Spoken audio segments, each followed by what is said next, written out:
행정심판. 네, 소송과 비교하겠습니다. 행정심판에는 당사자 심판, 민중심판, 기관심판이라는 게 없습니다. 있습니다. 개별법의 근거가 있을 때.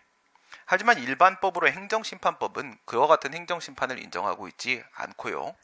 항고심판만 인정을 하고 있습니다. 그 종류는 행정심판법 제5조에 나오고 취소심판, 무효등왕인심판, 그리고 의무행심판 이렇게 세 가지를 인정하고 있죠. 차이가 발생하는 부분은 바로 의무행심판 부분입니다. 소송 쪽에는 부작위 위협행위성이 있었다면 여기엔 의무행심판이 있죠. 물론 둘 다 오로지 요구적 쟁송의 기능만 한다는 점에 있어서는 공통적일 수 있겠죠. 그런데 왜 행정심판에는 의무행심판이 있을까요?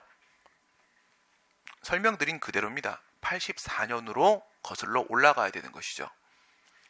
행정심판은 우리나라가 만든 제도라고 했습니다. 우리가 창조했어요. 행정소송을 본따서 만들었습니다. 본따서 좀 더 빨리 저렴하고 신속하게 권리구제를 시킬 수 있는 방안을 마련하기 위해서 우리가 만들어 수출하고 있는 제도가 바로 행정심판제도입니다. 84년도에 행정심판법이 제정이 되면서 행정심판제도가 본격적으로 출발을 알렸는데 그때 행정소송법도 전체적으로 한번 들어 엎었단 말이에요. 그때 처분에 대한 규정도 처음 들었다고 했죠. 84년도에.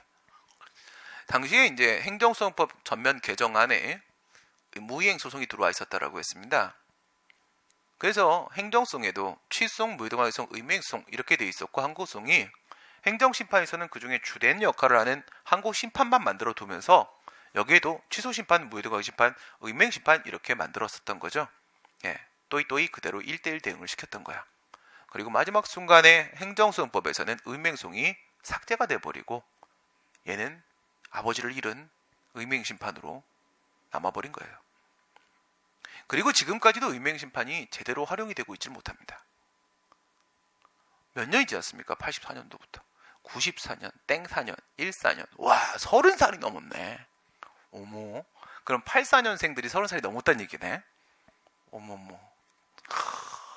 애들 많이 컸다. 그치? 네. 30살이 넘도록 아직도 성인이 되지 못한 의무행심판. 아직도 그거 어떻게 사용하는지 몰라서 변호사들도 손대지 못하는 그 의무행심판.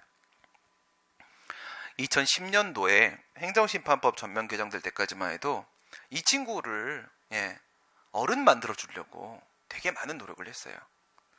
2017년도 올해 행정심판법이 개정되면서 이 친구는 영원히 어른이 될 수 없다는 것을 인정했습니다.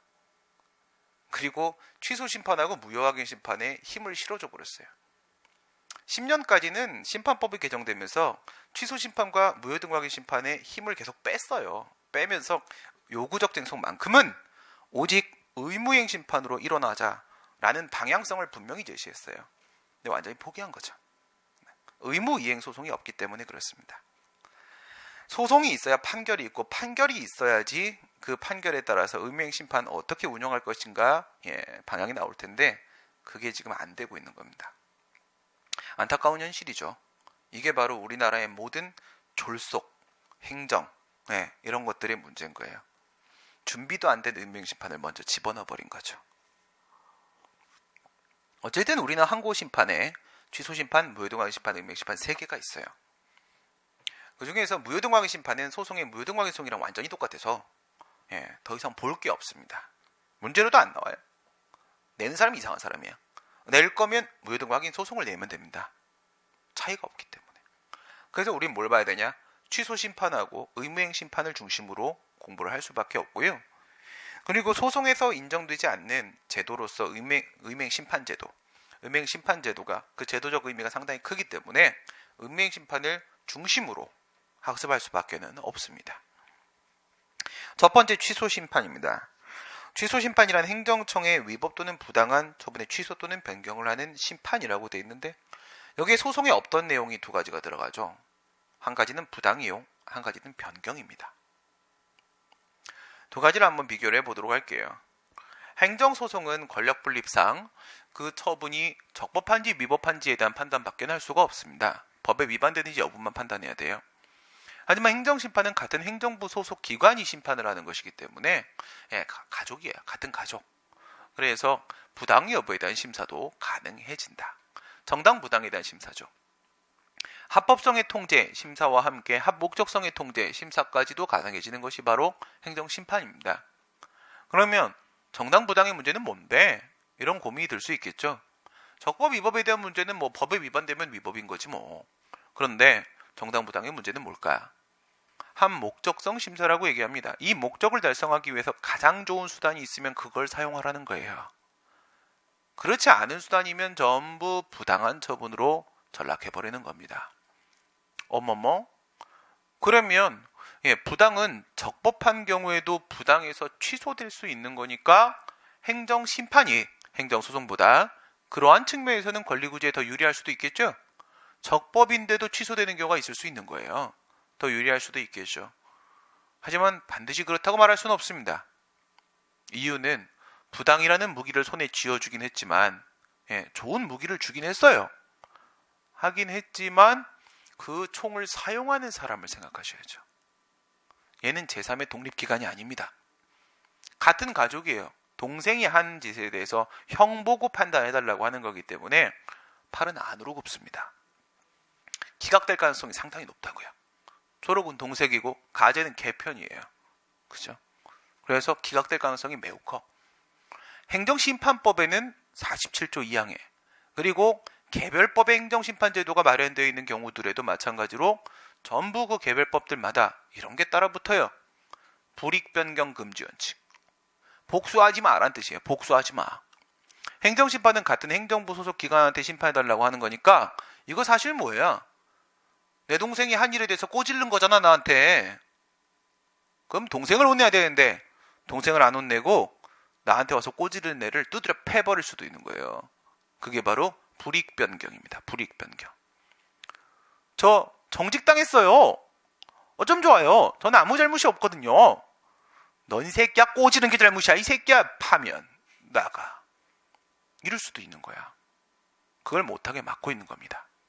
불이익변경 금지 원칙이 전부 따라 붙어요. 그러니까 부당이라는 무기를 주긴 했지만 이걸 쓰는 놈이 제대로 된 놈이어야 된다는 전제가 깔려야 되겠죠. 그래서 항상 심판이 더 유리하다고 말할 수는 없습니다. 두 번째 변경입니다. 변경 우리 소송에서 변경은 4조 1호에 있었던 취소 또는 변경에서 변경 뭐라고 봤습니까? 소극적 의미의 변경이라고 봤죠. 소극적 의미의 변경. 일부 취소 판결 가능성 배울 때 그런 얘기를 했었는데 당시의 칼로리 밸런스를 다시 머릿속으로 떠올립니다. 오른쪽부터 시작을 했었죠. 1번 칸은 적극적 형성이요 2번 3번 칸은 소극적 형성이라 1번 2번 칸은 적극적 변경이요 3번 칸은 소극적 변경이라 그런데 법원이 판결의 형식으로 처분을 하는 적극적 형성 판결을 할 수 없다. 그러면 1번은 깨진다. 1번이 깨지면 적극적 변경이 아닐 것이라. 그러면 이 변경은 소극적 변경일 것이라. 그러면 소극적 형성으로서 일부 취소 중에서도 분리와 특정이 가능한 소극적 변경 3번 부분만 가능하다. 이런 얘기를 했었습니다. 그런데 여기의 변경은 적극적 변경입니다. 여기의 변경은 적극적 변경이에요. 적극적 변경이라는 것은 칼로리 밸런스의 1, 2, 3번 칸을 모두 사용할 수 있다는 뜻입니다. 1, 2, 3번을 다 사용할 수 있어요. 왜냐하면 그때 논리와 똑같습니다. 적극적 형성은 가능한가? 여기서부터 실타래를 풀어가기 시작하는 거야. 가능할까요? 그렇다고 돼 있어. 행정심판법 43조에 보게 되면요. 재결에 대한 규정이 있어요. 소송법에는 판결에 대한 규정이 사정판결 빼고는 따로 없죠. 근데 심판법에는 43조에 재결에 대한 규정이 따로 있어. 1항 각하, 2항 기각, 3, 4, 5항 인용. 3항 취소 심판, 4항 무효동강 심판, 5항 의무행 심판. 이렇게 돼 있습니다. 근데 그 5항이야. 43조 5항에 가면 뭐라고 돼 있냐면 의무행 심판이 청구할 이유가 있으면 행정심판위원회가 직접 처분을 하거나 피청구인에게 처분할 것을 명할 수 있다라고 되어 있습니다. 처분을 하거나 그 얘기가 바로 뭐예요? 처분 재결입니다. 뭐랑 똑같아? 소송으로 지금 처분 판결이야. 이거는 의무행심판이니까 요구적 쟁송이죠. 행정심판위원회가 재결의 형식으로 허가를 내려버리는 거예요. 새로운 법률관계 만들어버리잖아. 상대방한테 영업권, 사업권 인정시켜버리잖아. 그렇지? 법문으로 적극적 형성 재결, 적극적 형성을 인정하고 있더라. 그러면 우리 소송에서 배웠던 그 칼로리 바란스에다 그대로 한번 갖다 놔보세요. 여기에는 적극적 형성이 가능하다. 그러면 1번은 동그랍니다. 되는 수를 포함하죠. 1번이 가능한데 2번이 불가능하랴. 3번은 물론이거니와. 이건 적극적 변경이다. 그러니까 모든 변경이 다 가능한 겁니다. 일부 취소에서는 분리가 가능하냐, 특정이 가능하냐, 됐고 다 되고, 소극적 형성으로서의 일부 취소가 아니라 아예 적극적 형성으로서의 적극적 변경. 뭐죠? A 처분을 B 처분을 아예 바꿔버리는 거예요. A 처분을 B 처분을 아예 바꿔버리면 A 처분을 취소시킨다는 점에서는 소극적 형성이죠. 없애버리는 거니까. 하지만 B 처분을 발령한다는 점에서는 새로운 법적 효과, 법률관계를 만들어내기 때문에 적극적 형성 부분이 되는 것이겠죠. 여기서는 칼로리 바란스 1, 2, 3이 다 될 수가 있다. 그래서 심판에서는 취소 심판 얘기할 때 변경이라는 표현을 생략하지 않습니다. 왜? 앞에 있는 취소의 범위를 삐져나가는, 벗어나는 부분이 포함되어 있기 때문에, 일부 취소를 벗어나는 부분이 포함되어 있기 때문에 행정심판에서는 취소심판 얘기할 때 항상 변경을 따로 계속 언급을 할 수밖에 없어요. 다만 조심해야 될 점은 뭐냐면, 그렇다고 해서 이런 건 안 돼요. 완전히 새로운 걸 바꾸면 이런 게 되는 게 아니라, 어쨌든 이것도 뭐냐면 일부 인용이에요. 취소 또는 변경을 할 수 있다라고 되어 있어서 이제 취소는 전부 인용이고 변경이 일부 인용이라는 점에 있어서만큼은 소송과 다르지 않습니다. 그러니까 적극적 변경을 한다고 하더라도 어쨌든 상대방 국민, 청구인에게는 유리하게 변경이 조금이라도 되긴 돼야 됩니다. 알겠죠? 그래요. 여긴 부담과 변경이라는 부분을 먼저 주목을 좀 해봤고요. 그 다음에 또 하나는 보시게 되면 처분만 돼 있죠. 처분 등이라고 안 돼 있어요. 처분 등이 아니라 취소는 처분 등을 대상으로 했는데 취소 심판은 처분만을 대상으로 합니다. 등은 뭐지? 재결이죠. 재결에 대한 취소 심판은 안 된다는 거예요. 그건 재결에 대한 행정심판은 전부 다 안 됩니다. 행정심판법 51조에는 재심판 청구 금지에 대한 규정을 두고 있어요. 왜? 웬만하면 하나의 사건에 대해서 한 번의 행정심판만 인정이 된다는 얘기예요. 한 번만 인정된다. 한 번만. 행정심판의 대상이 되었던 처분 그리고 부작위, 그 결론으로서의 재결에 대해서는 행정심판을 제기할 수 없다라고 되어 있습니다. 그러니 재결에 대한 행정심판 청구는 안 된다는 말이야. 뭐만 가능하다? 처분에 대한 행정심판만 가능하다. 원처분에 대한 것만 된다는 거야. 왜 그럴까요? 이거를 만약에 계속 인정을 해버리게 되면요, 소송은 돈도 많이 들고 시간도 많이 들고 하잖아. 심판은 돈도 안 들어요. 저렴하다라고 말을 하는데 빵원이야, 빵원. 들긴 든다. 전기료하고 그 다음에 인터넷 사용 비용. 계산을 할 수가 없네. 그치? 그게 다야. 사실상 무료죠. 그러니까 이럴 때 무료라고 하면 큰일 나요. 아예 돈 안 든다 그러면 김생민이 뭐라고 합니다.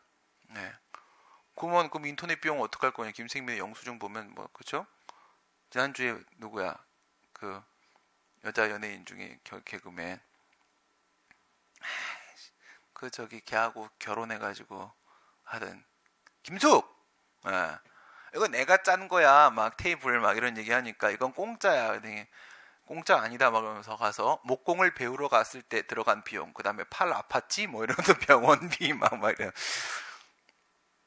걔하고 어떻게 살아? 그렇게 돈 모아서 뭐해? 그치? 이거 좀 심하잖아. 먹을 건 먹고 놀 건 놀고, 그래 사람이 살아야지. 그게 다 벌어갖고 애기 다 주고 가면 안 되지. 그쵸? 애기는 몇 살까지만 키우는 거라고 했어?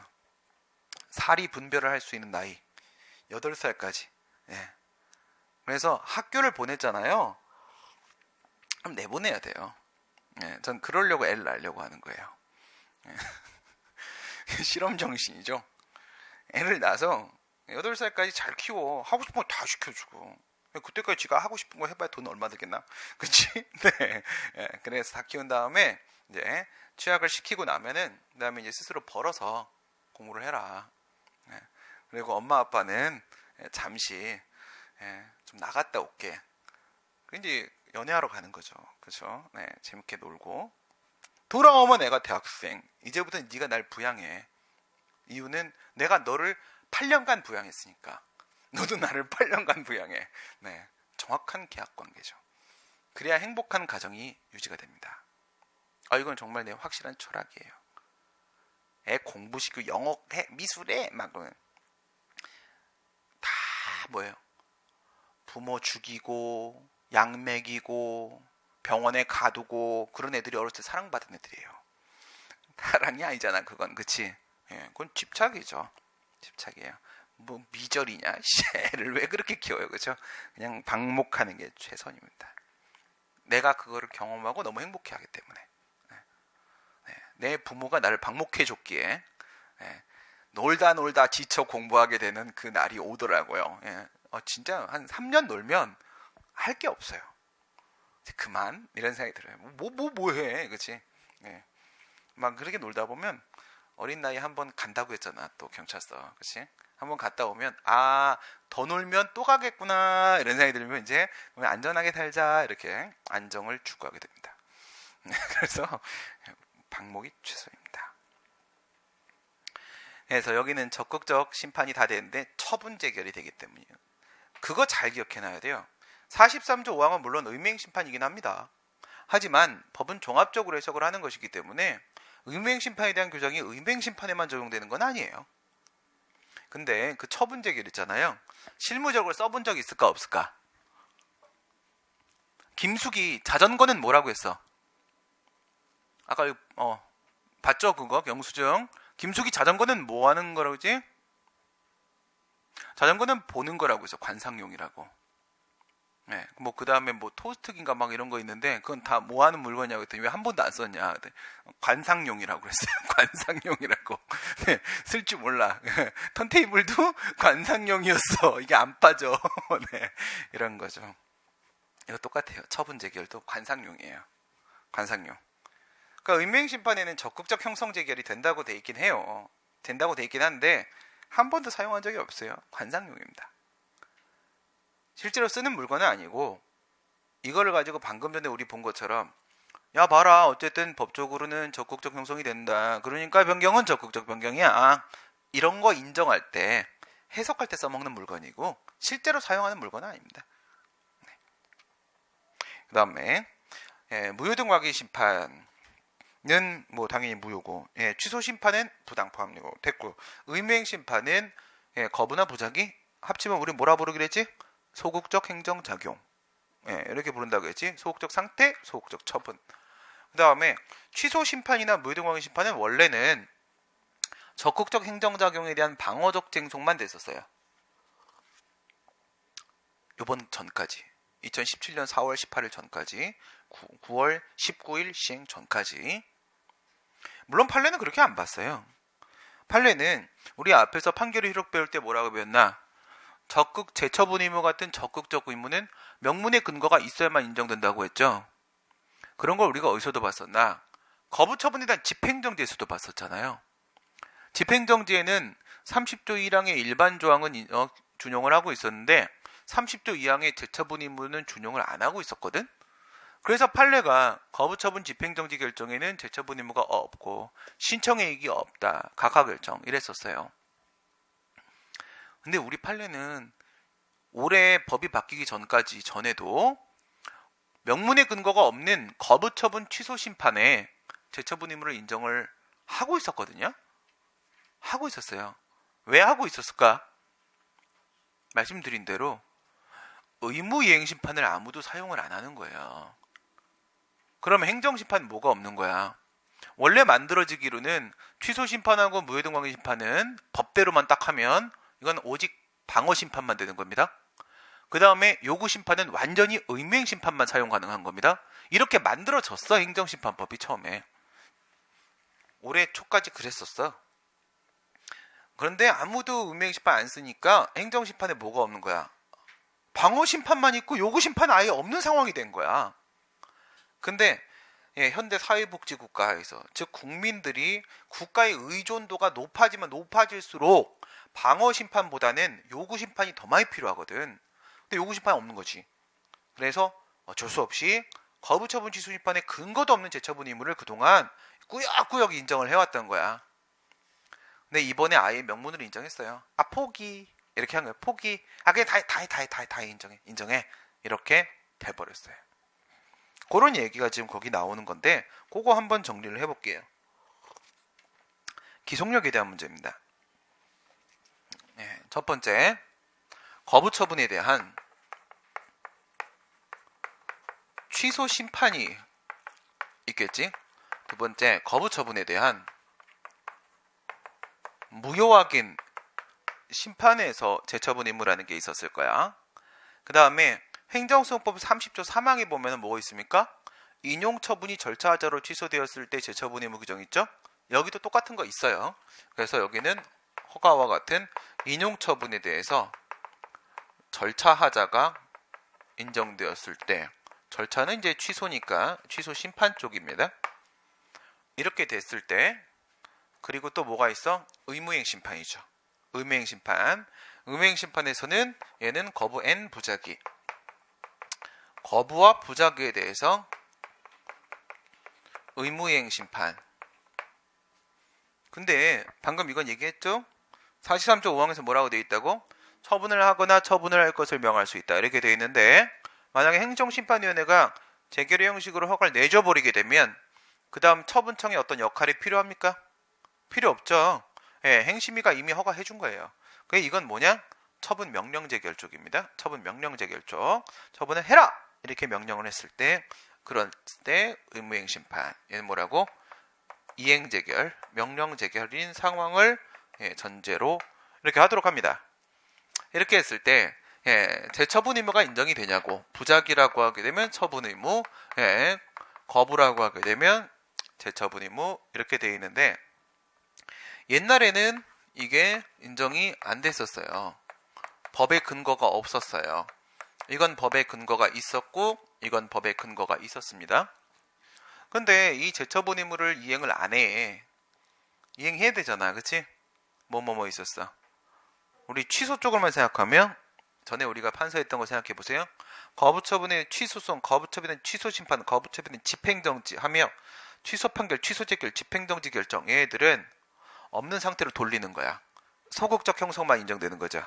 소극적 구제수단이라고. 소극적 처분에 대한 소극적 구제수단만 갖고는 해결이 안 된다는 거지. 소극적 행정행위는 적극적 효력을 동반하는 적극적 구제수단이 있어야만 비로소 권리구제가 실현이 되는 거라고 했어요. 그래서 이 소극적 구제수단에서 취소, 취소심판, 집행정지 같은 경우에는 누구를 동반해줘야 된다. 누구의 도움을 받아야 된다. 기속력으로서 재처분 의무의 도움을 받아야만 권리구제가 될 수 있다라고 했었잖아요. 그렇죠? 네. 그래요. 재처분 의무가 있어야만 권리구제가 되는 거야. 근데 명문 규정이 없고 있고 이런 상황이었단 말이에요. 그리고 나서 이거를 이제 이행을 안 하면 어떻게 되냐? 이행을 안 하면 강제수단을 들어가죠. 강제수단. 이게 간접강제제도가 있고 직접강제제도가 있어. 간접강제제도는 소송에서 배운 대로 배상명령제도 얘기하는 거야. 배상명령제도. 직접강제제도는 우리 행정심판법 50조에 있는 직접처분제도 말하는 겁니다. 직접처분제도. 뭐라고? 간접강제제도는요, 자진이행 유도, 제재력의 행사. 이거는 배상명령제도. 직접강제제도는요, 동일상태 실현, 집행력의 행사, 직접처분제도입니다. 의무를 이행한 거랑 똑같은 상태를 실현시켜버린다고. 행정심판위원회가 변신해가지고 처분청으로 변신하고 아예 처분을 발령해버리는 거야. 이렇게 되는데, 이게 전에는 이거 했을 때 재처분 의무가 뭐예요? 없죠? 없으니까 뭐 불이행이라는 것도 존재할 수가 없는 거잖아. 강제수단이 있을 리가 만무하지. 그치? 그 다음에 여기에도 재처분 의무가 없으니까 이런 강제수단이 있을 리가 만무하고. 근데 인용처분이 제3자 소송, 삼유형 상황에서 절차하자로 취소되었을 때 여기는 제처분 의무 규정이 있었거든. 근데 간접강제제도도 없고 직접강제제도도 없고 이런 상황이었어요.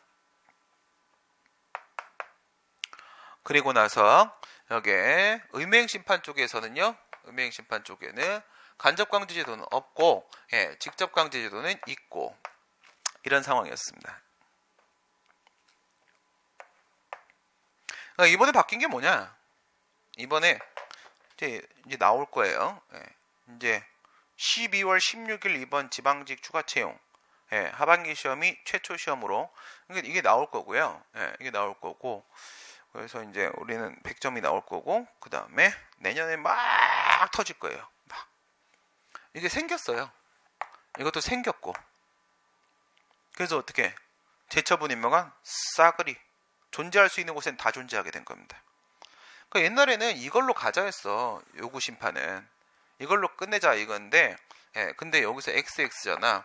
근데 여기서 뭐 했었어요? 판례가 인정하고 판례가 인정을 해왔었단 말이야.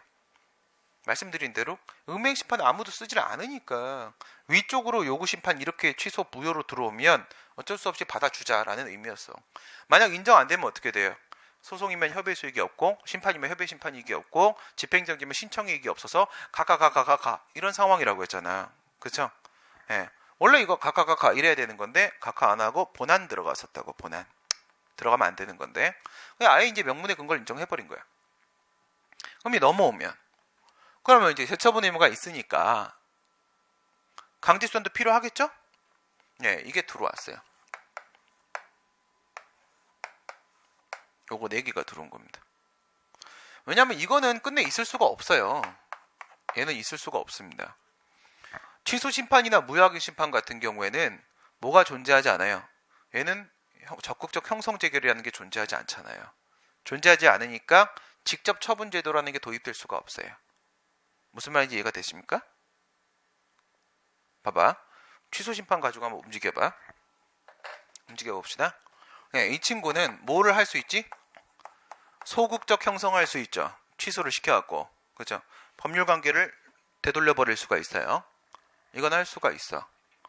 근데 이게 중학교입니다. 그 다음 뭐가 가능해야 돼요? 적극적 형성이 취소 심판에서 가능해야 돼요. 우선은 지방식으로 재결의 방식으로라도 새로운 처분을 내놓을 수 있어야 돼요.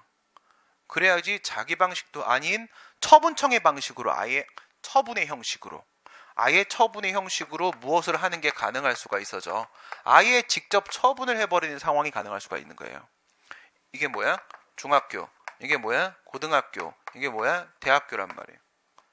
그러니까 취소 심판에서 소극적 형성으로 취소 재결을 할 수가 있지. 근데 취소 심판에서 되돌리는 것 말고 앞으로 진격하는 거, 적극적 형성은 할 수가 없죠. 아까 적극적 형성이 인정됐던 건 어디서 인정됐던 거지? 그거는 의무행 심판이었었잖아요. 이게 안 된다고. 이게 고등학교를 못 나온 거야. 적극적 형성이 취소 심판에 존재하지 않으므로 직접 처분의 형식으로 아예 허가 발령하는 이런 상황은 아예 존재할 수가 없는 거야. 이건 정말 엄청 적극적으로 개입하는 거거든. 인정될 수가 없는 거야. 같은 이유에서 무효확인 심판에도 직접 강제는 도입될 수가 없는 겁니다. 오케이? 네. 그리고 여기도 취소 심판이란 말이에요. 그리고 이건 아예 방어적 쟁송이에요. 이건 제3자 저 3유형이잖아. 방어 심판. 제3자 방어 심판이잖아. 그러니까 여기에도 이건 존재할 수가 없는 거예요. 존재할 수가 없는 거야. 직접 처분 제도가 들어올 수 있었다면 어디에만 들어올 수 있었던 거냐? 의무행 심판에만 들어올 수 있었던 겁니다. 왜? 43조 5항에 처분 재결, 적극적 형성 재결이 있기 때문에 이 친구는 여기까지 나온 거예요. 의무행 심판은. 이것까지 고등학교에 나온 거야. 그럼 얘는 입법자가 정책적으로 의지만 갖고 있으면 노력만 하면 직접 처분 제도를 도입할 수 있는 토양이 마련되어 있는 거예요.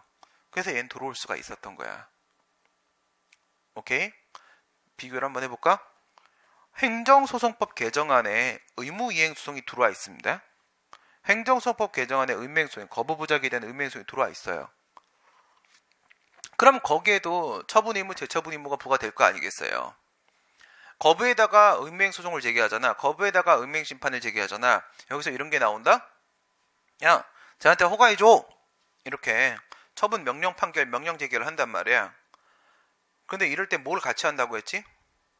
원래 거부 처분이 나와 있는데 얘한테 허가라는 의사표시를 하라고 하게 되면 얘는 분명히 전에 거부라는 의사표시를 했잖아. 근데 얘가 여기서 시킨 대로 허가라는 의사표시를 해버리게 되면 얘는 허가를 한 거야, 거부를 한 거야, 거부를 한 거야, 허가를 한 거야? 알 수가 없지. 그러니까 법원이 행정심판위원회가 허가해라고 명령 판결을 할 때, 명령 제기를 할 때 이 앞에 있었던 거부를 스스로 취소를 해줘야 먼저 취소를 해주거든. 취소를 해주고 나서 그리고 허가를 하라고 명령하는 판결이나 제기를 하게 된단 말이야. 그럼 이걸 취소하면 뭐만 남나? 이전에 신청만 남잖아. 그 이전의 신청에 대해서 내가 시키는 대로 판결의 취지에 따라 제기의 취지에 따라 시키는 대로 허가를 해야 되는 거니까 재처분 의무가 되는 거라고. 의무행송이나 의무행심판이라고 하더라도 거기서의 기속력도 역시 마찬가지로 우리가 일반적 기속력이라고 부르지 않고 명령에 따르는 건데도 불구하고 일반적 기속력이라고 안 하고 그냥 기속력이라고 안 하고 굳이 재처분 의무라고 부르는 이유가 뭔데? 거부를 취소하고 그 이전의 신청에 대해서 다시 허가를 해주라고 하는 의미이기 때문에 재처분 의무라고 부르는 거예요. 알겠지? 재처분 의무라고 부르는 겁니다. 근데 의무이행소송 개정안 부분에서 의무이행소송에서는 이렇게 돼 있어요. 청구의 이유가 있으면 처분을 하라고 명령할 수 있다라고만 돼 있지 법원이 처분을 하거나 처분을 할 수 있단 말이 없어요. 처분을 하거나 이 부분이 없어요. 뭐가 없는 거예요? 적극적 형성 판결을 할 수 있다는 근거가 없어요. 그래서 의무이행소송이 도입됐음에도 불구하고 행정소법 개정안에는 이게 안 된다고 판결로. 의무행송이 도입됐지만 행정소법 개정안이 통과가 돼도 고등학교는 안 나온 거라고. 그러니 의무행송이 도입된 후에도 강제수사는 모일 수밖에 없어. 소송에서는 결국 간접강제일 수밖에 없어요. 고등학교 나와야지 그 다음에 직접 처분도 가능할 수도 있게 되는 거란 말이야. 근데 고등학교 안 나왔단 말이야. 뭐가 인정한대? 의무이행심판에서만 인정되는 거라고. 처분 재결. 그래서 의무이행심판은 이름이 의무이행심판이지 그것까지 포함하면 이거는 적극적 형성심판으로서의 기능도 법적으로 수행할 수 있는 거예요. 의무이행심판이라고 말을 했지만 그 안에는 실제로는 적극적 형성심판이 포함되어 있는 겁니다. 그걸 바탕으로 해서 직접처분제도가 도입될 수 있었던 거야. 그러면 이제 관상용이 그냥 단순 관상용은 아니라는 걸 알게 됐지. 이 두 개입니다. 무슨 말이냐? 뭐 이런 얘기는 뭐 그 어디에도 안 나와 있어요. 교수님 논문에도 안 나와 있고, 그냥 제가 설명을 드리는 거예요. 그래야 이해가 되지. 이해가 돼야지 뭘 기억을 하지. 안 그러면 다 외워야 되잖아. 조금만 어렵게 못 푼다고. 이런 문제 엄청 어렵게 나와요 이제. 뭐 한다고? 43조 5항의 의무이행 재결에 포함되어 있는 처분 재결, 적극적 형성 재결은 그냥 관상용이라고. 행정심판위원회가 의무행심판 실제로 사용하지 않는다고. 하지만 단순한 관상용이 아니라고. 이 친구가 있기에 가능한 게 매우 중요한 두 가지가 있다고. 하나는 변경을 적극적 변경으로 해석할 수 있는 법적 근거가 돼주고 있고, 두 번째는 직접 처분 제도가 도입될 수 있는 법적 근거가 돼주고 있는 거예요. 알겠지? 두 가지 의미야. 적극적 변경, 직접 처분제도. 얘네들은 의무행심판에 처분재결이 있었기에 그 토양이 만들어질 수 있었던 것이다. 실제 사용하지는 않지만 존재하는 것만으로 상당히 의미가 있는 거예요. 존재하는 것만으로. 그런 게 있잖아. 그치? 아빠가 돈을 못 벌어다 줘도 존재하는 것만으로 의미가 있는 거예요. 존재하는 것만으로. 그렇죠? 그래서 1월은 신림동 수업이 좀 계속 주중에도 있어서 그런데 2월, 3월에는 내가 신림동 수업이 걔들 1차 직전이어서 정지 상태거든. 정지 상태여서 2월, 3월에는 학생들 공부하는 그 안에 내 책상도 하나 올려놓으라고 했었거든. 들어가 앉아 있을 거예요. 나도 거기서 작업할 거야. 노트북 갖다 놓고. 왜 그런지 알겠죠? 여러분들도 이제 시험 직전으로 가고 있는 거야. 2월, 3월이면. 그치? 4월 시험이니까. 시험 직전으로 갈 때는 내가 뭐 그래도 질문 좀 해. 그래도 질문 잘 안 하잖아. 그치? 질문 잘 안 하잖아. 근데 질문을 하냐 안 하냐가 중요한 게 아니라 질문을 할 수 있는 데가 바로 옆에 마련되어 있다라는 게 사람의 마음을 안정되게 해주는 거예요. 그냥 그 효과야. 그 효과. 저렇게 막 우리 맨날 막 뭐 상 타고 막 저를 낳아주신 어머니 감사합니다 막 이러잖아. 그치? 그래서 엄마가 뭘 해줬는데? 아니 내가 이걸 잘하는 데 있어 뭐 밥 해주신 거 감사하지. 예. 근데 밥 안 해주면 내가 밥 먹었겠지 혼자. 그치? 네. 그게 중요한. 이거 하는 내가 이 일을 하는데 뭐 도움을 주신 건 아니거든. 뭐 연예인 뭐 영화 배우라고 좀 뭐 우리 같은 경우에 뭐 공부하는데 엄마가 어떻게 공부를 도와주고 엄마가 어떻게 그걸 도와줘요. 그렇죠? 근데 왜 그런 얘기예요 우리가 수상소감 얘기할 때마다 그냥 엄마가 존재하기에 네, 존재하기에 허전하지 않고 마음이 든든했던 거지. 그래서 내일에 충실할 수 있었던 거잖아.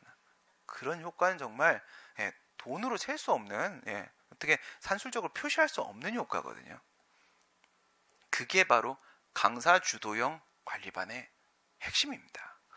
왜 그런 걸 몰라? 왜 자꾸 돈 깎고 막 이런 돈 다 깎았는데 다 떨어지고 막 잘 생각해봐. 모 강사님 저쪽에 모 학원에 예? 내가 저쪽에 속해 있는 학원에 네? 이쪽에 수업하시는 모 강사님 스파르타반에 100명 있는데 몇 명 합격한 줄 알아? 1명. 1명. 왜 그런지 알아? 담임 선생님이 그 강사님인 건 맞고 엄청 유명한 강사님인 것도 맞긴 한데 강의를 실강이 아니라 예, 그냥 이 인터넷 강의를 들어줬어요. 자주 오지도 않았어요. 그럼 점수가 안 나와요. 이건 설명이 안 되는 거예요. 설명이 안 되는 건데 효과가 이렇게 완전히 극단으로 갈리게 돼 있다고요. 그렇게 유명한 그렇게 강의 잘하시는 강사님이 아니어도 선생이 그냥 옆에 있어주면 애들이 알아서 막 지들끼리 해석 막 어떻게 막 합격을 해. 그러면 우리 선생님이 합격시켰어요 이렇게 얘기하는 거야. 그럼 선생님이 하는 일이 없으니까 뭐 숟가락 얹어놓고 그냥 하는 거야? 꽁으로 그건 아니죠. 나도 내 생활 못하고 앉아있잖아 지금. 그치? 그 시간이 그잖아. 그치? 내용 글쎄 편하게 이러고 작업하면 되는 걸 내가 이러고 있는 거 아니야 같이. 예. 수험생도 아닌데. 그치? 그 효과라고요. 그게 보이지 않는 안목친구, 그게 보이지 않는 효과인 거예요. 사람들 좀 이상하게 생각해. 왜 관리반이라는 거에 대해서 이 정규 강의 이런 거에 여러분들이 진짜 도움이 되는 게 뭔지에 대한 부분 이런 고민을 했을 때 정말 학생들을 유치하고 싶은가? 그럼 그들의 감성에 호소하라. 네, 이렇게 얘기를 했어요. 그들의 감성에 호소하라. 우리만 할 수 있는 것을 이야기하라. 그들과 손을 잡아준다고 말을 하고 실제로 잡아주라. 한 번 약속한 걸 끝까지 지켜주라. 그럼 된다. 애들은 아무것도 요구하지 않는다. 애들은 착하다. 그냥 두면 합격한다. 강사가 해줄 게 사실 많지 않다. 학원이 해줄 게 별로 많지 않아요. 시설 막 겁나게 좋으면 합격하나? 그거 아니거든. 별로 해줄 게 많지 않아. 결국은 자기가 공부하는 거야. 그 사람이 계속 진지하게 깊이 있게 적극적으로 사고하고 고민할 수 있게 해주면 돼요. 근데 그 시스템을 만들어줍니다. 어떻게 그 뭐죠? 먹방 하는 그거? 김준현 나오는 거? 거기 보면 그런 거 있잖아요. 쪼는 맛. 쪼는 맛을 하루에 계속 주면 돼요. 쪼는 맛. 이 쪼이는 느낌 있지. 그걸 주면 돼요. 어떻게 해야 돼? 그게? 하루에 정확하게 누구나 공감할 수 있는 시간대에다가 시험을 아주 스몰 스텝으로 쫙쫙쫙 박아주면 됩니다. 그리고 학생들에게는 외부에서 해주지 않는, 촬영하지 않는 우리만의 강의를 일주일에 몇 번만 해주면 돼요. 근데 사실은 별다른 게 없거든. 별다른 게 없겠지만 그걸 해주면 학생들이 이런 얘기를 합니다.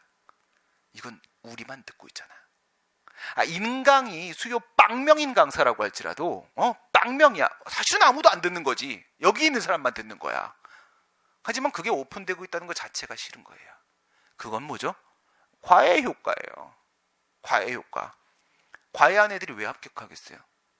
비싼 돈 내서? 그게 아니에요. 나만 하고 있다. 근데 학원 강사랑 비교하면 과외 선생님 수준이 더 떨어지거든. 근데 걔들은 합격하고 학원에 떨어지잖아. 그리고 뭐가 있어요? 같이 있잖아. 질문 답변을 하고 절대 잊어버리질 않아요. 과외 효과는 뭐가 있냐면 이렇게 너와 나의 거리가 1m 안쪽에서 대화를 하잖아요. 그럼 서로가 심장박동을 느껴요. 자기도 모르게. 상대방이 심장박동을 느끼기 때문에 이렇게 대화를 하면 거기서 한 얘기를 잊지 않습니다. 머리에 그대로 남아요. 그냥 계속 근처에 있어주면 돼요. 선생이 계속 그냥 근처에만 있어주면 돼요. 왔다 갔다 하면서 계속 이렇게 옆에 있어주면 되는 거야. 예, 잘 돼. 그리고 아무 의미 없이 그냥 쪼꼬리 한 개만 놓고 그냥 가도 돼. 이 쪼꼬리 하나 때문에 학생은 하루를 공부합니다. 그리고 이런 효과가 있어. 반에 50명 100명 있잖아. 쟤는 꼭 합격합니다 라고 얘기하지. 학생들한테. 내가 장담하는데 쟤는 무조건 합격한다. 그럼 걔 꼴등이어도 합격해요. 걔는 무조건 합격합니다. 그럴 수밖에 없어요. 걔가 합격한다 그러면 이 모든 사람의 그 바람이 걔를 향하게 돼 있어요. 걔는 합격할 수밖에 없는 운명 가지고 태어난 거예요. 그럼 되게 그거는 영광인 거예요. 누군가가 수업 시간에 너는 무조건 합격한다 라고 얘기하면 걔는 이미 합격이 결정된 사람이기 때문에 공부를 안 해도 돼요. 그래도 합격해요. 진짜입니다. 나 이건 실패한 적이 없어요. 합격한다. 그래서 넌 내가 좋아하는 애는 진짜 열심히 한다라고. 실력이 없는데 열심히 하는 친구들 있잖아. 그런 친구들을 살릴 때 쓰는 방법이에요. 쟤는 무조건 합격합니다 라고 얘기하면 걔는 무조건 합격해요. 감성에 호소를 한다는 게 사기를 친다는 게 아니거든. 이게 진짜 의미거든요.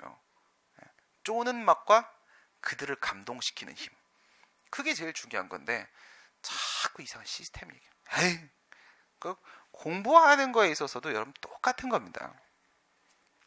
그래서 여기에는 뭐가 인정돼요? 직접 강제가 인정이 되는데 이것도 인정이 되게 된 거야. 이것도 왜 인정이 됐지? 행정심판법 50조에는 이 직접 처분 제도가 있어요. 근데 이거보다 이게 더 좋은 거잖아. 이거 간접보다 직접이 훨씬 좋지 당연히. 그런데 이게 성질상 안 되는 경우가 있어. 성질상. 행정심판위원회가 직접 처분청으로 빙의해가지고 허가처분을 내주는 건데 인용처분을 해줘요. 근데 해봐야 소용이 없는 경우가 있어. 그게 바로 어떤 때냐? 그 피청구인 처분청에 도움이 필요할 때야. 협력을 요하는 행위. 단순한 법적 행위가 아닌 거죠. 대표적인 게 정보공개인 거예요. 내가 정보공개 청구를 했어요. A라는 기관한테 만약에 검찰청장한테 내가 뭐 이거 정보 공개해 주세요라고 했어. 뭐 아니면 국무총리실에 있는 뭐 특수임무 수행자 보상심의위원회에다가 공개를 좀 해주세요라고 했어. 근데 걔가 비공개 결정을 했다. 비공개 결정을 해서 내가 이제 행정심판 청구를 했는데 은명심판 청구를 들어갔어요. 내가 이겼어요. 이건 비공개 대상 정보가 아니라 공개하는 게 맞는 정보라는 걸 인정을 받았어. 그래서 행심위가 뭐라고 했냐면 위원회 너희는 저 사람한테 갑한테 공개를 해라 라고 명령을 했는데 얘가 말을 안 들어. 싫어 이러는 거야. 싫어? 그러니까 옛날에 뭐밖에 없어? 직접 강제밖에 없지. 그러면 이제 갑은 어떻게? 행정심판위원회님 직접 강제를 신청합니다. 이렇게 하면은 행심위가 그래! 그렇다면 난 이제 처분청으로 변신을 할 거야. 잠깐만 보지 마. 이렇게 하고 나서 변신할 땐 좀 추잡하거든. 변신할 때, 그렇죠? 그래서 슈퍼맨도 이렇게 변신할 때 숨어 있는 거예요. 좀 더러워. 막 이렇게 해야 되거든. 그래갖고 변신할 거야. 딱 변신한 다음에 야 여기 딱 정보 공개 결정 딱 줘. 그럼 이제 갑은 그러겠지. 아 드디어 정보 공개 결정을 받았다. 정보는요? 없어? 이렇게 되는 거죠. 없어. 내가 있냐? 제가 갖고 있잖아. 잘 안 주는데요? 그거는 내 역량 바뀌고 몰라. 이렇게 되는 거죠. 저 피청구인 처분청의 협력이 필요한 거예요. 이럴 땐 뭐가 안 돼요? 그러니까 이걸 성질상 직접 처분이 불가능한 경우에요. 50조 1항 단수에 그런 규정이 있어. 그러니까 이거 가지고 좋긴 좋은데 안 되는 경우가 있을 수 있다는 걸 지도 알고 있는 거야. 무슨 말인지 알겠죠? 물론 이제 차로 가면 편하지. 차로 가면 편하긴 한데 이 차로 못 가는 길이 있는 거야. 그럼 어떻게? 오토바이로 가야되지 아니면 뭐 자전거로 가든지 해야 될 거 아니겠습니까? 더 좋긴 좋아. 근데 언제나 좋은 건 아니라고 이게. 이걸 사용할 수 없을 때가 있단 말이죠. 그럼 이럴 때 어떻게 한다? 간접 강제가 필요한 거죠. 그런 상황이 있을 수 있다는 것을, 성질상 직접 처분이 불가능한 경우가 존재할 수 있다는 것을 지들이 이미 알고 있고 예정해 놓고 나서도 그에 대한 대책을 구비하고 있지 않다가 이번에 만들어진 거야. 그래서 뭐가 만들어진 거야? 이렇게 기억하면 되는 거예요. 원래 있었던 거 대비 재처분 의무가 2개가 신설되었으며 그 다음에 간접강제가 1개도 없다가 4개가 다 신설되었다. 직접강제는 의맹심판에만 존재하고 있다. 처분 재결의 존재 때문에. 이걸 비교하는 문제가 나올 겁니다. 됐고요. 그 다음에 청구요건 보시게 되면 대상적격. 취소심판의 대상은 처분이라고 했죠. 처분이란 과연 무엇인가? 행정청에 의하는 구체적 사실과는 법 집행으로서의 공권력 행사, 이제 뭐 거부까지 포함이니까 또는 그 거부, 그 다음에 그 밖에 이에 준한 행정작용, 여기까지 똑같아요. 소송이랑. 행정소송은 2조 1항 1호에 있었고 심판은 2조 1호에 있습니다. 여기 뭐는 없을까? 여기에 행소형제에서 제는 없죠. 제. 예, 행정심판의 재결. 왜? 재심판 청구 금지 때문에. 재결에 대한 취소 심판은 안 되잖아. 그치? 그래서 그거는 없고 3개. 처분이 무엇인가? 행소형까지입니다. 행소형. 처분이 무엇인가는 우리가 항고소송의 대상적격에서 배웠던 거하고 아무 차이 없어요. 똑같습니다. 그 다음에 청구인 적격인데요. 요거는 얘네들이 13조에 딱 몰려있어요. 행정심판법 13조에는 1항 취소심판, 2항 무효동항심판, 3항 의맹심판에 있어서의 청구인 적격 규정이 쭉 깔려있어요. 소송은 취소송이 12조였지. 12조 1무는 원고적격, 2무는 협의의 소익 이랬었다면 여기는 13조 1항 1무는 청구인 적격, 2무는 협의 심판이익 이렇게 돼 있어요. 똑같아. 예. 다만 뭐는 다르냐면 이건 있어요. 거기 보시면 나오죠? 네. 행정소송법 12조는 취소를 구할 법률상 이익이 있는 자가 제기할 수 있다라고 했었지. 여기에는 취소 또는 변경을 구할 법률상 이익이 있는 자가 제기할 수 있어요. 변경이라는 표현이 들어와요. 이유는 아까 설명드린 그대로예요. 변경이 취소의 범위를 벗어나는 부분이 있기 때문에 항상 변경 이렇게 한다고 했잖아. 그래 들어온 것뿐이고. 그런데 여기에 좀 특이한 논의가 나가 있어요. 거기 보면 이제 입법 과오설 비과오설의 대립에도 불구하고 막 이런 얘기가 나오죠. 이런 얘기를 하는 사람들이 있는 거야. 이래요. 소송은 처분의 적법 위법만 판단하는데 여기서는 정당부당도 판단하잖아요. 그래. 근데 소송에서 원고 적격할 때 법률상 이익이라고 해놓고 심판에 와가지고 또 법률상 이익이라고 하면 너무 좁잖아요. 이렇게 소송하고 똑같이 해보면 여기서 정당부당 심사 어떻게 해요? 원천본색이 당한 거 아니에요? 이렇게 얘기해요. 이렇게 말하는 사람이 있어요. 이렇게 말하는 사람 제정신이 아니에요. 봐봐. 혀 작게 있겠잖아요. 그쵸? 제정신 아니죠? 네. 제정신 아닌 거예요. 정신 나간 거지. 이런 생각을 하고 있는 거죠. 그는 어떤 오류를 범하고 있죠? 위법한 처분에 의해서는 법률상이익, 권리가 침해될 수 있는데 부당한 처분에 의해서는 법률상이익, 권리가 침해될 수 없다는 전제를 깔아놓고 얘기를 하고 있는 거예요. 과연 그런 것일까? 이렇게 생각을 해보시란 말이죠. 처분이 이렇게 있어요. 처분이 이렇게 있는데 이놈아가 얘는 위법한 처분이야. 얘는 적법인데 부당한 처분입니다. 그리고 이게 어떤 이익을 침해를 했단 말이에요. 이익을 침해를 했어요. 근데 이 이익이라는 게 말이죠. 관계법률에 의해서 사익보호, 보호되는 이익일 수도 있고 사익보호, 보호되지 않는 이익일 수도 있죠. 걔는 무슨 얘기를 했지? 위법한 처분에 의해서는 권리가 침해될 수 있는데 부당한 처분에 의해서는 권리가 침해될 수 없다. 이런 식의 사고를 하고 있었는데 과연 그렇겠느냐 이거예요. 그 문제가 아니라 이 침해당한 이익이 이거면 권리인 거고요. 이거면 권리가 아닌 거잖아요. 그쵸? 그러니까 왼쪽에 의해서 결정되는 문제가 아니라 오른쪽에 의해서 결정되는 문제라는 거예요. 돌려봐. 이건 어쩔 거냐고. 위법한 처분에 의해서 이렇게 되면 권리 침해 안 되잖아. 그지? 이러면 어쩔 거야. 부당한 처분에 의해서 이렇게 되면 권리 침해가 되는 거잖아. 어쩔? 이런 상황이 오죠. 그럼 얘가 뭘 잘못 생각하고 있는 거냐면 이 부분이 원고 적격, 청구인 적격에 대한 당사자 적격이야. 당사자 적격.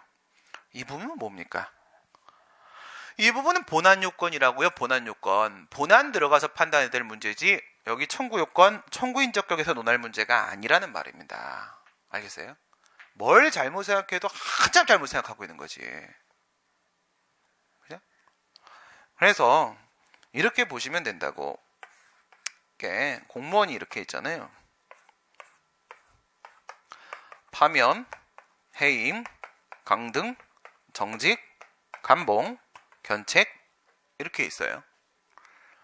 얘가 그 큰 잘못을 하지 않았어요. 예, 그냥 지나가다가 난리들도 아니다. 여기 다 눈에다 막 뭘 넣고 있어. 예, 그 눈이 그렇게 답답하면 있잖아. 이렇게 빼서 좀 깨끗이 씻어. 알겠어요? 다시 넣을 수 있다는 보장은 없는데 씻어. 알겠어? 건조해서 그래. 건조해서.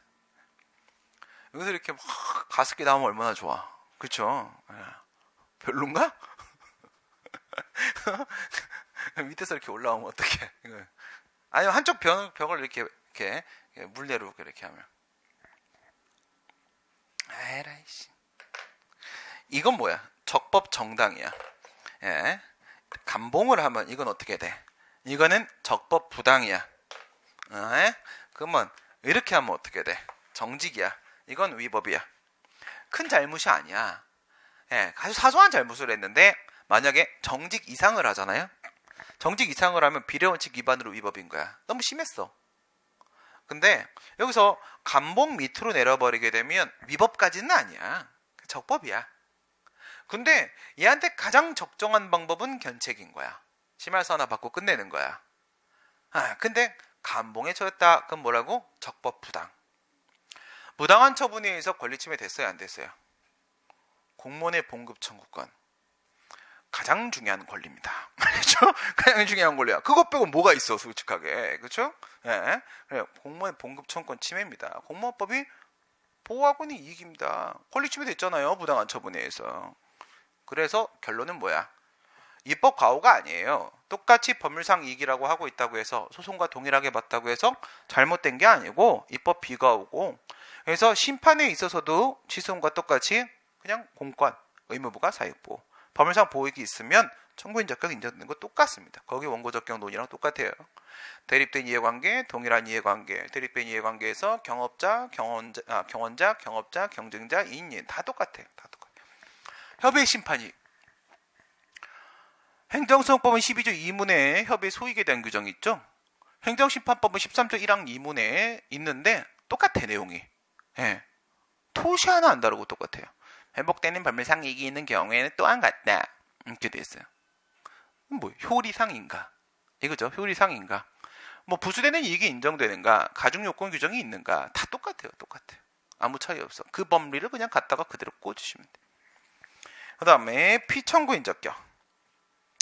소송법은 13조에 있었고 심판법은 17조에 있는데, 이거는 아까 말씀드렸죠. 대상과 피고, 대상과 피청구인은 1대1로 대응된다. 그 여기에 뭐밖에 없으니까, 처분에 대한 행정심판밖에 없으니까 피청구인은 누구만 되는 거야? 처분청만 되는 거야. 처분을 행한 행정청, 이렇게 되는 겁니다. 그리고 그 행정청이 무엇인지에 대한 문제도 똑같고요.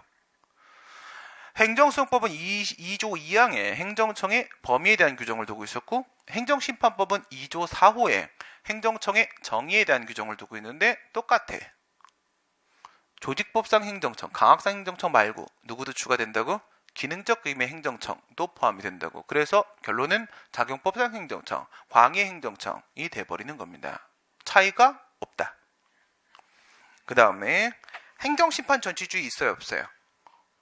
있을 수가 없지.